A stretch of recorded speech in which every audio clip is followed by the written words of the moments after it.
कृष्ण जन्माष्टमी। असल में कितनी थी कृष्ण की रानियां, किसी से प्रेम तो किसी से राक्षस विवाह। जब भी कृष्ण की पत्नियों की बात होती है तो कहा जाता है कि उनकी 16,000 से ज्यादा रानियां थीं। असल में उन्होंने केवल 08 शादियां ही की थी। कृष्ण ने प्रेम विवाह भी किए और राक्षस विवाह भी। जानिए उनकी रानियों के बारे में और साथ में संतानों के बारे में भी। पौराणिक कथाओं के अनुसार भगवान कृष्ण की 16,108 पत्नियों और उनके 1.5 लाख से भी ज्यादा पुत्र थे।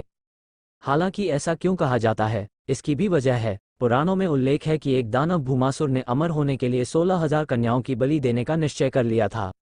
श्री कृष्ण ने इन कन्याओं को कारावास से मुक्त कराया और उन्हें वापस घर भेज दिया। जब वो घर पहुंची तो परिवार वालों ने चरित्र के नाम पर उन्हें अपनाने से इनकार कर दिया। तब श्री कृष्ण ने 16,000 रूपों में प्रकट होकर एक साथ उनसे विवाह रचाया था।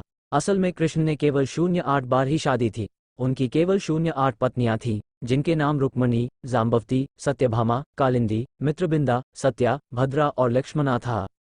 महाभारत के अनुसार श्री कृष्ण की सबसे बड़ी रानी रुक्मिणी थी। उन्होंने उनका हरण कर उनके साथ विवाह रचाया था। इस विवाह को चूंकि उन्होंने अपहरण करने के बाद रचाया था, इसलिए भारतीय शास्त्रों के अनुसार इसे राक्षस विवाह भी कहा गया। विदर्भ के राजा भीष्मक की पुत्री रुक्मिणी भगवान कृष्ण से प्रेम करती थी, उनसे विवाह करना चाहती थी। रुक्मिणी के भाई ने उनका विवाह किसी और से तय कर दिया गया था। जब ये बात कृष्ण को पता चली तो उन्होंने बलपूर्वक रुक्मिणी का हरण कर लिया, द्वारका ले आए। यहाँ पर फिर कृष्ण रुक्मिणी का विवाह हुआ। सत्यभामा राजा सत्यराजित की पुत्री और श्री कृष्ण की 3 महारानियों में एक थी।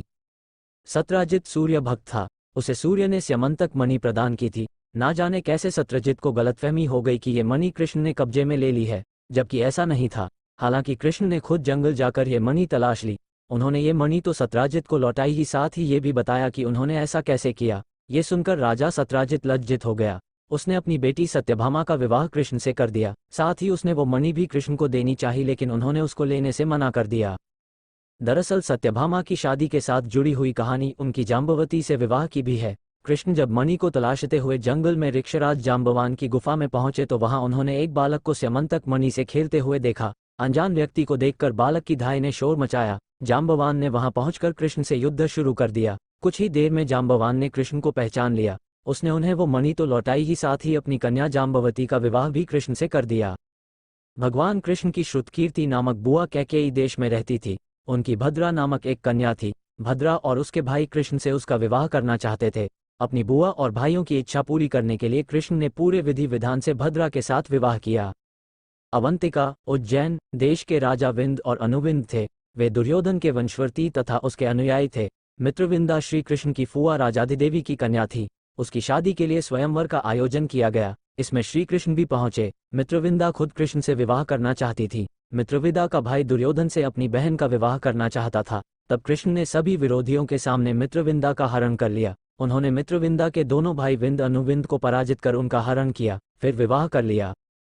श्री कृष्ण जब पांडवों से मिलने के लिए इंद्रप्रस्थ पहुंचे तो युधिष्ठिर, भीम, अर्जुन, नकुल, सहदेव, द्रौपदी और कुंती ने उनका आतिथ्य पूजन किया। इस दौरान एक दिन अर्जुन को साथ लेकर भगवान कृष्ण वन विहार के लिए निकले। जिस वन में वे विहार कर रहे थे वहां पर सूर्यपुत्री कालिंदी श्री कृष्ण को पति रूप में पाने की कामना से तप कर रही थी।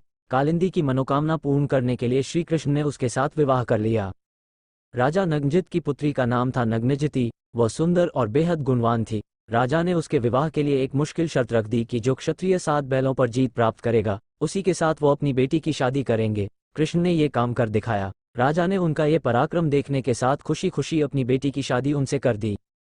जिस तरह महाभारत में अर्जुन ने स्वयंवर में मछली का प्रतिबिंब देखकर असली मछली की आंख में तीर चलाया था, उसी तरह कृष्ण ने लक्ष्मणा से स्वयंवर में विवाह किया था। नीचे पानी में मछली की परछाई देखकर ऊपर मछली पर निशाना लगाना था। कृष्ण ने ऐसा कर दिया, तब उनका लक्ष्मणा हो गया। इन 8 रानियों से हर एक से कृष्ण को 10 बेटे हुए, यानी कुल मिलाकर उन्हें अपनी इन पत्नियों से 80 पुत्र मिले थे। इन 08 महिलाओं को अष्टाभार्या कहा जाता था। श्री कृष्ण के सबसे बड़े पुत्र का नाम प्रद्युम्न था। प्रद्युम्न कामदेव के अवतार माने जाते हैं। हालांकि शंबरासुर नाम के दैत्य ने उसका अपहरण करके उसकी हत्या करनी चाहिए, लेकिन वो बच गए। बाद में उनके बेटे अनिरुद्ध को कृष्ण ने अपना उत्तराधिकारी बनाया। आपको ये पूरी कथा पसंद आई हो तो लाइक सब्सक्राइब करके जाएगा और शेयर भी कर दीजिएगा।